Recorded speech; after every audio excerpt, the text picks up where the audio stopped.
benzopilani ishlatishdan avval qilinadigan ishlar. Birinchi, 1 litr benzinga 30 yoki 40 gram Aftol toza yaxshi moy, motor moyi aralashtirib olinadi.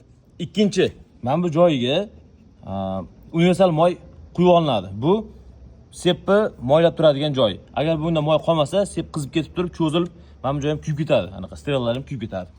Uchinchi, kulchatilni yoqib olamiz. Uchinchi. To'rtinchi, patsos tortamiz. Sovuq motor bo'lsa, patsos tortamiz.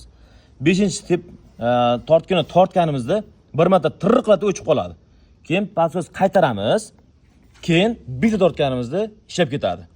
Agar men bu yonmasdan, o'chiq holatda, stopda turgan holatda adashib esimizdan chiqib tortib olsak, zavayt bo'lmaydi va svicha ho'llanib qoladi. Svicha ho'llangandan keyin nikak buni yoqsangiz ham zavayt bo'lmay turaveradi. O'sha holatda nima qilishini hozir ko'rsatib beraman. Ketdimi? Sepini men nastroyka qilish uchun mana bu ikkita ozgina bo'shatiladi. Mana ikkitani shuni bo'shatib, sal-sal. Keyin mana bitta bolti bor, mana shuni qotiriladi uni. Sep o'ta tarangan bo'lish kerak emas, o'ta bo'sham bo'lish kerak emas.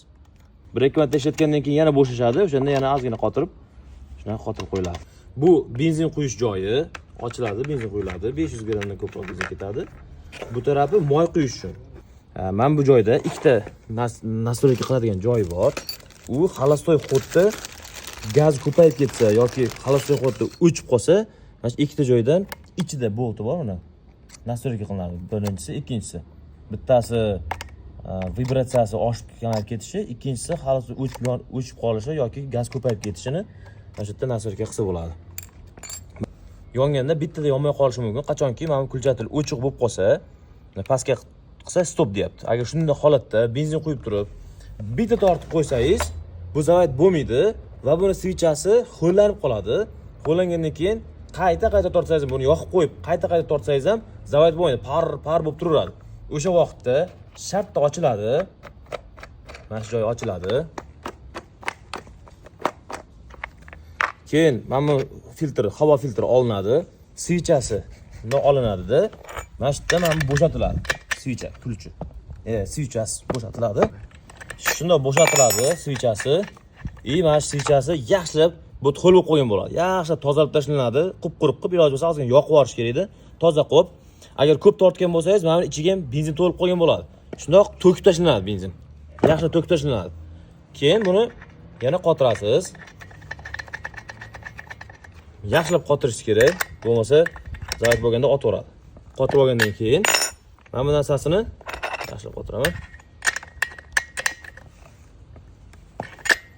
Yana ulaysiz, o'z joyiga chiroyli qilib, xuddi o'zidek qilib yopib qo'yasiz. Mana.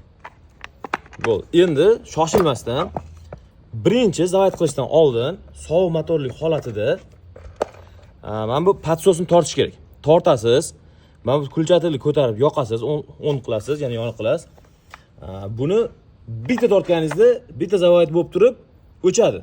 O'shanda patsos yana qaytarasizda, keyin tortganingizda zavayt olib ketish kerak bo'ladi. Hozir mana shuni qilib ko'ramiz birin-ketinlikda. Benzin quyamiz, kulchatilni yoqamiz, patsos tortamiz, bitta zavayt qilib turib, keyin patsos bosib, yana zavayt qilib qo'yamiz. Birinchi marta yoqqaningizda xuddi shunaqa benzinga 40 gram moy aralashtirib, zavayt qilib 20 minut qo'yib qo'yish kerak. Apkatka uchun. Shu narsa. Keyingilarda qo'ymasdan prima zavayt qilib turib, ishlatib kesib ketaverasiz. Shu. Bu zashtasi, bu qachonki mana bu qisib qo'yganda odamga urib yuborishi mumkin. Shu urib yorganda yuzi yoki kesib ketmasligi uchun urib yorganda qo'l mamiga avtomat tarzda bosib ketadi. Ya'ni bu taq bosiladi. O'shanda mana stop bo'lib qisib qoladi. Bu aylanmaydi, bo'ldi, kesmaydi. Agar shu ishlatayotgan vaqtingizda o'zi mana bunaqa qolgan bo'lsa, siz bilmasangiz, gazini bersangiz ham mana bu aylanmay turaveradi.